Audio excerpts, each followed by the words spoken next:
Hello everyone, welcome to the channel Microbial World. In this video, we are going to discuss about the hookworm Ancylostoma duodenale. Ancylostoma duodenale is a parasitic worm. It is also known as Old World hookworm. It infects humans and causes a condition known as hookworm disease or ancylostomiasis. Habitat: the adult worm lives in the small intestine of a man, particularly in the jejunum. Less often it is found in the duodenum and rarely in ileum. Morphology: Ancylostoma duodenale exhibit distinctive morphological features at different stages of its life cycle. They occur in three forms: adult worms, eggs and larvae. Adult worms. They are relatively small, measuring 1 to 1.5 cm in length. The body is slender, cylindrical and tapering at both ends. The worms are creamy white to pale pink in color. They have prominent buccal capsules or cutting plates with sharp teeth-like structures, and they use this to attach to the intestinal mucosa and feed on the host blood. Male worms are smaller than female worms. Male worms possess a copulatory bursa at the posterior end, while the female worms have a rounded tail. This is the structure of the male worm and female worm. Female worm has buccal capsule, esophagus, vulva opening and anal pore. The male worm has copulatory spicules, copulatory bursa, buccal capsule and esophagus. Hookworm eggs are small and oval shaped, measuring 55 to 75 micrometers in length. The eggs are usually colorless to brownish and it has a thin transparent shell. Inside the egg, a developing larva can be seen. Larvae. There are two types of larvae, rhabditiform larvae and filariform larvae. Rhabditiform larvae, L1 stage. This is the non-infective form of larvae found in the feces. It has a short buccal cavity and a distinct pharynx. Filariform larvae, L3 stage. This is the infective form of larvae found in the soil. It has a longer, slender body with a distinct esophagus and a well-developed buccal cavity. Now let's look into the life cycle of Ancylostoma duodenale. The life cycle begins with the adult worms residing in the small intestine of the host. Egg production. The adult female hookworm in the small intestine produce eggs. These eggs are passed in the host feces. Egg hatching. Under favorable environmental conditions such as moisture, warmth, the egg will hatch and release the larvae. Larval development in soil. The released larvae will develop through several stages in the external environment. Initially, they progress into the rhabditiform larvae stage, that is the L1 stage. As we said, it is the non-infective, non-feeding form. Infective larvae in soil. The rhabditiform larvae molt twice and develop into filariform larvae, which is the infective stage of the parasite. The filariform larvae then remain in the soil and wait for contact with a suitable host. Penetration of host. When humans come in contact with contaminated soil through their bare skin, often their feet, the infective larvae will penetrate the skin through hair follicles or sweat ducts. Migration to lungs. The larvae then migrate through the bloodstream to the lungs, where they break through the alveolar walls and migrate up the respiratory tree. Swallowing of larvae. Once the larvae is in the respiratory tract, they are cuffed up and swallowed and they reach the small intestine. Adult stage. In the small intestine, the larvae will develop into adult worms.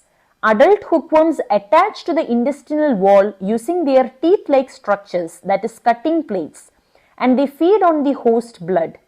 Reproduction. Adult male and female hookworms mate and the female produce eggs, completing the life cycle. Pathogenesis. Larval penetration.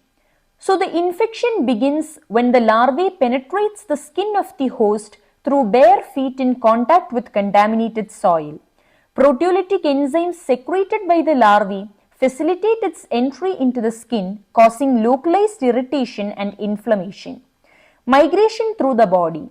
Once inside the body, the larvae migrates through the bloodstream to the lungs, where they may cause transient pneumonitis and eosinophilia, From the lungs, the larvae will move through the respiratory tract to the throat, where they are swallowed and reach the small intestine.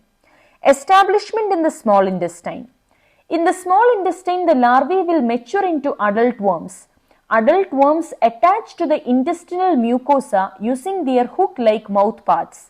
They feed on the host blood, causing microtrauma to the intestinal lining, leading to bleeding, tissue damage, and anemia. This will result in blood loss and iron deficiency. Immune response. Eosinophils and other immune cells are recruited to the site of infection, leading to local inflammation and tissue damage. Immunomodulation. Hookworms have evolved mechanisms to modulate immune response, allowing them to escape detection and establish a chronic infection. Clinical manifestations. Cutaneous symptoms. During the penetration of larvae through the skin, individuals may experience itching, redness, a rash at the site of entry. This is known as ground itch. Gastrointestinal symptoms. As we said, once the larvae migrate to the small intestine, they develop into adult worms. Symptoms include abdominal pain, diarrhea, nausea, and vomiting. Chronic infection can also lead to malabsorption, weight loss, and protein energy malnutrition. Anemia. Ancylostoma duodenale feeds on the host blood. This can result in chronic blood loss and iron deficiency anemia. Symptoms of anemia include fatigue, weakness, pale skin, shortness of breath, and palpitations. Hypoalbuminemia. Prolonged hookworm infection can result in low serum albumin levels, that is hypoalbuminemia. This can lead to edema. Cognitive and developmental effects. In children, chronic hookworm infection can result in cognitive impairment, growth stunting, and developmental delays due to anemia and malnutrition. Respiratory symptoms. Some individuals may experience respiratory symptoms during larval migration through the lungs, such as cough, wheezing, and chest tightness. Allergic reactions. In some cases, individuals may experience allergic reactions to larvae or adult worms, resulting in symptoms such as itching, hives, or asthma-like symptoms. Lab diagnosis. Stool examination. The most common method of diagnosing hookworm infection is microscopic examination of stool sample. A technique called direct smear method or Catocat's technique is used. This involves preparing a smear of fecal material on a slide, staining it, and examining it under the microscope for the presence of hookworm eggs. As we already studied, Ancylostoma duodenale eggs are oval shaped with a thin transparent shell and contains a developing embryo. Stool culture. Haradamori method of culturing stool is used to demonstrate filariform larvae. In this method, the eggs present in the stool are smeared on a moist filter paper, and after an incubation of 5 to 7 days at room temperature, the filariform larvae will hatch out of the eggs. Stool concentration techniques. Concentration techniques such as flotation or sedimentation is used to increase the sensitivity of detecting hookworm eggs in fecal samples. Blood tests are carried out to reveal signs of anemia. Serological test. Enzyme-linked immunosorbent assay, ELISA, or immunochromatographic assays are used to detect antibodies against Ancylostoma duodenale antigens in the blood. Polymerase chain reaction, PCR. This is used to detect Ancylostoma duodenale DNA in stool samples with high sensitivity and specificity. Treatment. Albendazole and mebendazole. These are two benzimidazole drugs used to treat hookworm infection. These drugs work by disrupting the parasite's microtubule structure, leading to their death. Albendazole is often preferred due to its higher efficacy and broader spectrum of activity against other helminths. Pyrantyl pamoate. This is another drug used to treat hookworm infection.